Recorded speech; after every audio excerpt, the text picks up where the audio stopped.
சற்று முன் கிடைக்கப்பெற்ற மிக முக்கியமான செய்தி ஒன்று வெளியாகியுள்ளது.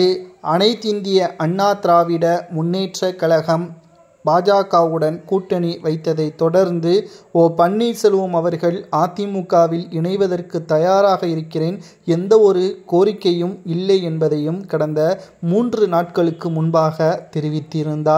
ஆனால் இதுவரை எந்த ஒரு முடிவுகளையும் எடப்பாடி பழனிசாமியோ அல்லது மூத்த நிர்வாகிகளோ தெரிவிக்காத காரணத்தினால் பன்னீர்செல்வம் அவர்கள் தற்பொழுது ஒட்டுமொத்தமாக புதிய கட்சியை ஆரம்பித்த நிலையில் அதை வளர்க்கக்கூடிய முயற்சிகளிலும் செப்டம்பர் மாதத்தில் மாநாடு என்பதையும் தற்பொழுது முதல் தகவல்கள் கிடைக்கப்பெற்றுள்ளது.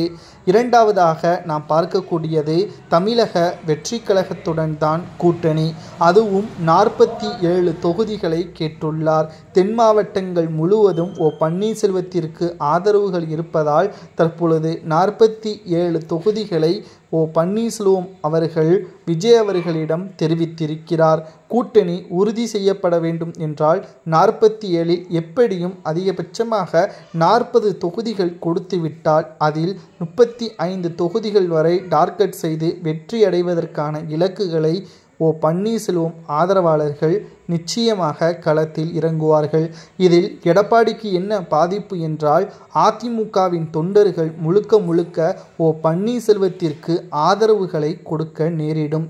இதனால் அனைத்திந்திய அண்ணா திராவிட முன்னேற்றக் கழகம் வெற்றி அடைவதற்கும் மிகப்பெரிய அளவில் சிக்கல் ஏற்படும். அப்படி சிக்கல் ஏற்பட்டால் கூட்டணிகள் உடையும், நிச்சயம் தேர்தலிலும் தோல்வியே அதிமுக தழுவும்.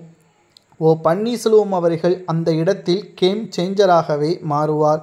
அதாவது கூட்டணி என்பது தமிழக வெற்றி கழகத்தின் சின்னத்தில் போட்டியிடாமல் சுயேட்சை சின்னமான பலா சின்னத்தில் போட்டியிடுவதற்கு அதிக வாய்ப்புகள் இருக்கிறது. அந்த 40 தொகுதியோ அல்லது 47 தொகுதியோ நிச்சயம் பன்னீர்செல்வமும் அவர்களது ஆதரவாளர்களும் பலா சின்னத்தில் போட்டியிட்டு வெற்றி அடைந்து விட்டால் 2026 சட்டசபை தேர்தலில் ஆட்சியே அமைக்கக்கூடிய கட்சி எது என்பதை OPS அவர்கள்தான் தீர்மானிக்கக்கூடிய நிலைமை மாறும் என்ற தகவல் செய்தி ஊடகங்களின் மூலம் கிடைக்கப்பெற்றுள்ளது. உங்களது கருத்துக்களை கூறுங்கள்.